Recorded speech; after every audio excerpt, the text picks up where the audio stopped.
Bonjour à toutes et à tous, bienvenue dans ce 5e et dernier Café Barthélémy, rendez-vous du droit social, du droit du travail dans une période un peu compliquée que tout le monde a vécu et continue à vivre d'un point de vue économique mais aussi d'un point de vue juridique. La Dream Team est au complet avec Mehdi Kossanel-Haji du cabinet évidemment Barthélémy. Bonjour à tous. Et puis Christophe Sens qui est à Toulouse. Vous connaissez Toulouse, Christophe, pour être le secrétaire général d'ECF et le vice-président très respecté de l'UNAPL. Bonjour à vous. Bonjour à vous tous. Alors aujourd'hui, on est là pour évoquer la mise en place de l'accord de performance collective au sein d'une entreprise. L'appellation a un peu changé, sauf erreur de ma part, on parlait autrefois d'accord de compétitivité. C'est ça, Mehdi ? Alors, oui, mais ce n'était pas tout à fait la même chose. Les accords de compétitivité dont vous parlez, Gabi, c'était avant 2017, avant les ordonnances. Et c'était un peu des accords conclus dans des situations très, très, très difficiles économiquement, où les partenaires sociaux tentaient de trouver des solutions pour éviter des licenciements économiques. Aujourd'hui, avec les ordonnances Macron, on a une nouvelle création qui est l'APC. On entend parler depuis plusieurs semaines dans tous les quotidiens, dans tous les médias, l'accord de performance collective. Alors, quelles sont les raisons qui peuvent conduire une entreprise à mettre en place un tel accord ? Alors, les raisons annoncées, c'est des raisons, j'allais dire, très concrètes. C'est faire face aux nécessités liées au fonctionnement de l'entreprise. 2, c'est aussi préserver ou vouloir développer l'emploi. Vous voyez que le critère dont je parlais tout à l'heure initialement sur les très grandes difficultés économiques, il n'est plus cité. Fonctionnement de l'entreprise, préserver, développer l'emploi, c'est pour ça que le chef d'entreprise et les partenaires sociaux, quand ils existent, vont négocier un accord de performance collective. Et cet accord a une particularité, c'est parce que, je pense qu'il faut l'avoir tout de suite en tête, c'est que cet accord, une fois négocié, va s'imposer à tous les salariés, quel que soit le contenu de leur contrat de travail. C'est-à-dire quel que soit ce qui a été négocié avec Gabi et Christophe il y a plusieurs années, plusieurs mois. Cet accord négocié, son contenu, va remplacer, si je puis me permettre d'être un peu brutal, les dispositions du contrat de travail sur 3 thèmes, et on va le voir ensemble. Alors, ce que je vous propose, c'est de regarder la méthode à suivre, le process. D'abord, comment ça marche ? Il y a d'abord un préambule à rédiger, c'est bien ça ? Alors, le Code du travail cite essentiellement ça. D'abord, il faut un préambule, c'est-à-dire expliquer pourquoi on se rencontre et pourquoi on va mettre en place quand même un outil très particulier dans l'entreprise, l'accord de performance collective. On explique les objectifs. Concrètement, pourquoi on veut conclure cet accord et qu'est-ce qu'on va mettre en place en vue de... Et on reprend. Est-ce que c'est lié au fonctionnement de l'entreprise ? Est-ce que c'est aussi préserver ou maintenir l'emploi ? Et qu'est-ce qu'on veut en faire et comment on fait ? Et là, on a besoin de Christophe, en réalité. On a besoin d'un expert comptable aussi. Et on a besoin de Mehdi pour le rédiger. C'est-à-dire que, et ça a été bien dit, le pourquoi. Pourquoi je vais faire cet accord ? Parce qu'effectivement, Mehdi l'a très bien dit et c'est très important. Cet accord collectif va primer sur l'individu que je suis. Puisque mon contrat de travail que j'avais négocié avec Mehdi peut se retrouver dans certaines dispositions, certaines clauses, remettre en cause parce que l'accord pour le bon fonctionnement dira ça on supprime cet avantage. Après moi en tirer les conséquences, on verra plus tard. Donc c'est très important de bien au départ fixer donc cette introduction, ce préambule, cette introduction, le pourquoi. Pourquoi ? Donc et on a bien vu, et j'en termine sur ce point-là, ce n'est pas que chiffré. Moi je vais plaider bien évidemment pour mettre les chiffres parce que sinon je passerai, mais il faut se dire, ce n'est pas que chiffré, c'est très très large, c'est important, et on a vu que ça peut balayer beaucoup de domaines de l'entreprise, de la vie. C'est très important ce que vous dites, le volet, est-ce que je dois dans ce préambule indiquer de façon chiffrée certaines évolutions du marché attendues, certains indicateurs économique de mon entreprise qui justifie la chose ou pas ? Est-ce que ça, c'est pas un conseil que vous donnez, Mehdi ? Si, c'est un gros plus. Bien sûr, ça c'est un critère objectif. Voilà la situation économique de l'entreprise et voyez, on retrouve la situation concrète de l'entreprise. Voilà pourquoi j'envisage avec vous de modifier des éléments importants. Et quelles sont les ambitions ? C'est tenter de passer une période très très délicate et je crois que le choix qu'on va faire et on va voir sur quel aspect on peut travailler, eh ben, nous permettra d'aboutir à cet objectif. Préserver, maintenir l'emploi, par exemple. Assurer un fonctionnement de l'entreprise lié aussi probablement à ça, parce qu'en général, le fonctionnement et l'emploi, ben, je ne veux pas croire qu'ils soient dissociés. Mais l'accord, il ne comporte pas que ça. Ce serait trop simple. Évidemment, mais d'abord, il doit porter sur quoi? Alors, on en a plus ou moins parlé très rapidement. Temps de travail, exactement. Rémunération, mobilité. Est-ce qu'on peut développer ces 3 points? Alors, temps de travail. On peut imaginer d'organiser un temps de travail totalement différent de ce qu'il y avait initialement. On est à la durée légale du travail, on n'a pas d'imagination, tout le monde fait 7 heures par jour, on est dans un fonctionnement simple. L'organisation du temps de travail est quelque chose d'assez simple à organiser, mais imaginons que je sois une entreprise qui ne l'ait pas fait. Eh bien, dorénavant, je veux avec vous organiser, j'invente complètement, du temps de travail en fonction des saisons, en fonction peut-être de périodes hautes et basses qu'on connaît tous, parce que c'est lié à la clientèle, à la fabrication, à la production d'éléments. Eh bien, cet accord permet de l'organiser. Même si il était marqué sur le contrat de travail de Gabi, tu travailleras toute ta vie que 7 heures par jour, 35 heures, il est ultra bénéficiaire. Bon, Gabi était protégé à l'époque. Eh bien, cet accord, ce qui va être négocié ou décidé dans l'entreprise, va s'imposer ou peut s'imposer à Gabi. On verra que Gabi peut dire non.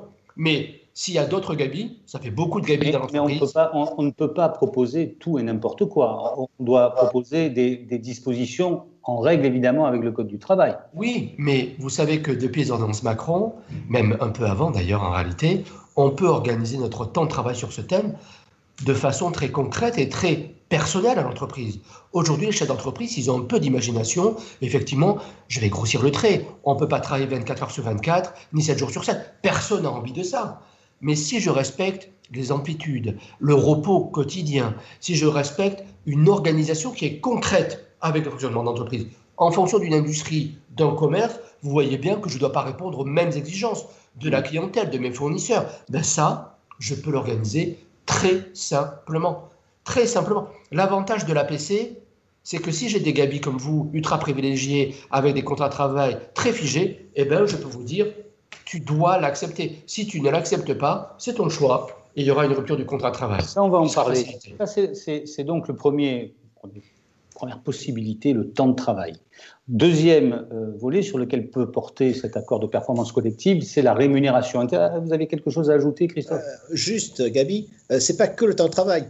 Mehdi a bien parlé d'organisation du temps de travail. J'insiste plutôt sur l'organisation du temps de travail, comme il a été bien dit, parce que c'est ça le plus important. La rémunération, Christophe? On peut effectivement toucher à la rémunération. Évidemment, c'est un point sensible, on doit le convenir, mais on ne peut pas faire n'importe quoi. Il y a des minimums, il faut respecter les minimums conventionnels. Il y a le SMIC, évidemment, qu'il faut respecter. Et il faut être vigilant, parce qu'en théorie, effectivement, c'est facile sur un coin de table de dire « je vais baisser la rémunération ». Mais il faut le rappeler, on va parler des petites entreprises. Là, je vais parler d'entreprises de moins de 20 salariés. Donc, il est quand même difficile, dans une entreprise de moins de 20 salariés, sur un simple coin de table, de dire je vais baisser de 10% votre rémunération pour préserver l'emploi. En théorie, on pourrait. En théorie, on pourrait, bien sûr. Mais un jour, j'irai vivre en théorie, car en théorie, tout se passe bien. Absolument. Alors, on a vu l'organisation du temps de travail, on a vu la rémunération. Le troisième volet, c'est la mobilité, Mehdi. C'est ça, c'est déterminer les conditions de la mobilité professionnelle géographique interne à l'entreprise. Parfois, il y a des clauses de mobilité où il y a des situations qui ont été figées.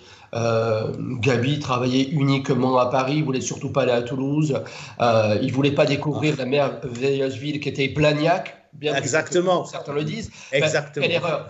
Le chef d'entreprise peut remédier à ça. Non, je plaisante naturellement, mais la mobilité professionnelle et géographique propre à l'entreprise peut être aussi négociée. Mais soyons honnêtes, en général, quand je négocie sur les 3 thèmes. L'APC est un accord qui est, à mon sens, plein de sérieux. Si j'arrive à cette extrémité, j'entends des journalistes, pardon Gabi de dire ça, mais qui résument l'accord de performance collective en disant les salariés vont payer eux-mêmes leur maintien dans l'emploi.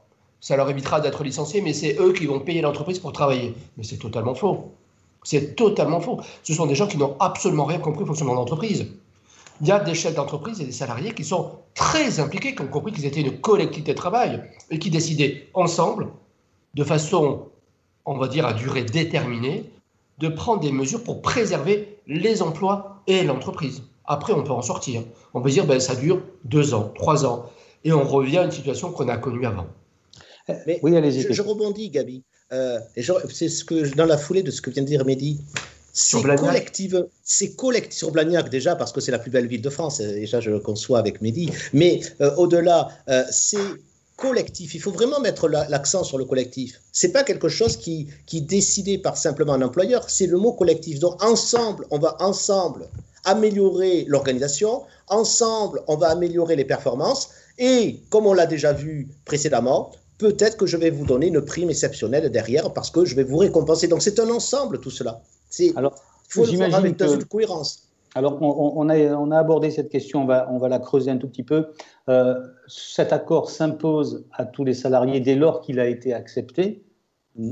D'ailleurs, comment est-il accepté? Est-ce que, selon la taille des entreprises, il y a des organisations ou pas? Alors, ça, Gabi, vous avez raison aussi d'insister là-dessus. En fait, c'est un accord de performance collective. Le chef d'entreprise, il ne met pas ça en place parce qu'il y a réfléchi depuis 15 jours avec son avocat, son expert comptable. C'est un accord. Soit il a un délégué syndical, il est conclu avec un délégué syndical. À défaut, on a vu avec le CF qu'on peut mettre des accords d'entreprise, même dans les TPE, même dans les entreprises de moins de 11 salariés, je peux conclure des accords. Et vous allez sur le ministère du Travail qui rappelle clairement, travail-emploi.gouv.fr, que les APC peuvent être conclus même dans les entreprises de moins de 11 salariés. On organise un vote au sein de... Exactement, Gabi, c'est ça. Vous avez bien suivi nos formations ECF. Je propose les salariés en 15 jours, en principe, hors période Covid, pour réfléchir à ce que je leur propose. On en discute, on vote. C'est un référendum, il est accepté, il est validé. C'est un accord. Et comme c'est un accord, on le dépose, bien sûr. Il y a un petit formalisme quand même. Je dépose mon accord de performance collective. Mais tout à l'heure, on évoquait ce qu'était le contenu de l'accord. Un préambule, bien évidemment. Pourquoi? Après, on explique un peu qui. Quels sont les salariés? Comment on va y arriver? Quels sont les aménagements du temps de travail, par exemple? Les heures supplémentaires, est-ce qu'elles seront... on diminuera le montant de la majoration? Comment est portée l'information des salariés? Comment ils sont tenus régulièrement informés? Et à qui ça s'applique? Est-ce que ça s'applique à que les salariés? Surtout pas. Ça s'applique aussi aux mandataires, aux actionnaires. Quels sont les efforts qui vont être faits? Le but, Christophe l'a dit tout à l'heure, c'est le bon sens. C'est une mesure collective. Tout le monde prend la conscience de l'effort nécessaire à mettre en œuvre.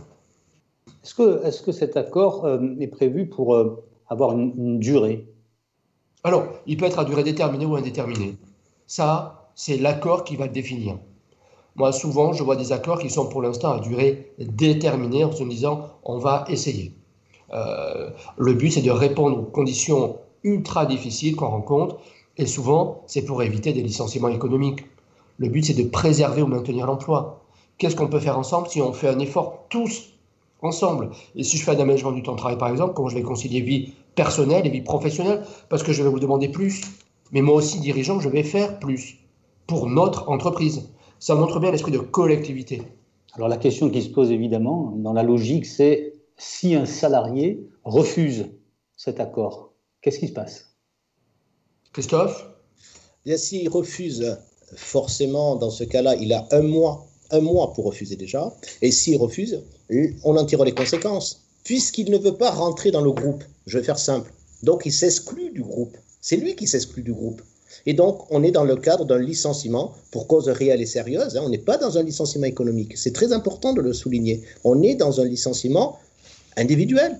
Donc, à partir de ce moment-là, on fait la procédure et l'employeur, il a 2 mois, 2 mois pour lancer la procédure. Voilà. Donc, c'est quand même quelque chose, c'est presque une épée de Damoclès sur la tête du salarié, si vous me le permettez. Parce que le salarié, on va lui dire, si tu refuses, c'est le licenciement de droit commun, avec les indemnités de droit commun. Il n'est pas protégé par les systèmes liés au licenciement économique. Je vous ai dit, c'est un licenciement individuel. Donc, il va réfléchir quand même. Donc, on pousse aussi le salarié à réfléchir parce qu'il n'aime pas son employeur, il ne va pas se dire non. Voilà, c'est quand même bien fait. Il bénéficie d'une indemnité de licenciement et d'une couverture chômage. Chômage, bien sûr.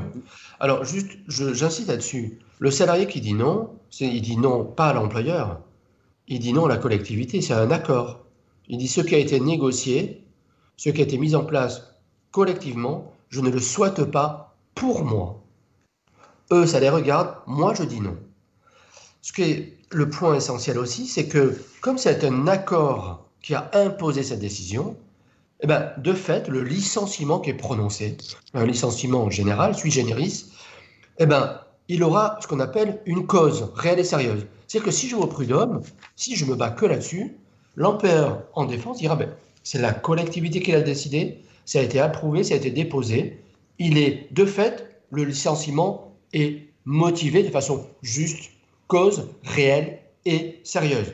Donc très peu de contentieux prud'homaux. Le salarié qui est licencié, il a le droit de s'inscrire au chômage, il a le droit de bénéficier des allocations chômage, il a le droit à l'unité de licenciement, au préavis, au congé payé, et en plus, on va alimenter son compte personnel de formation à hauteur de 3 000 € ou plus si l'accord le prévoit, pour justement permettre qu'il se repositionne et qu'il puisse se former, parce que je rappelle que l'obligation de formation est essentielle aujourd'hui en France, et qu'on puisse effectivement anticiper les évolutions technologiques qui vont s'appliquer à tous. Christophe, je voudrais qu'on termine ce café Barthélemy sur une notion à laquelle vous êtes très attaché.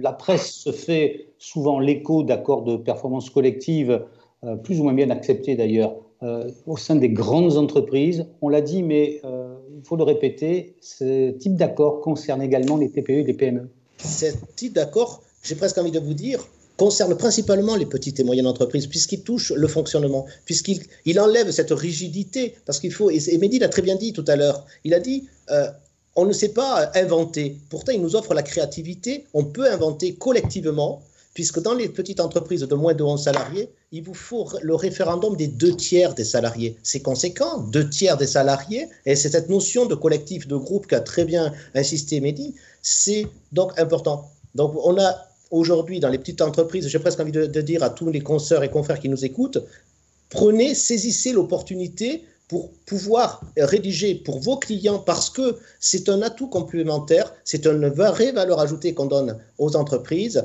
des accords de performance collective. Accords de performance collective réalisés dans le respect de tous et en sollicitant les efforts de tous et l'imagination de tous. Mais écoutez, messieurs, je me suis régalé.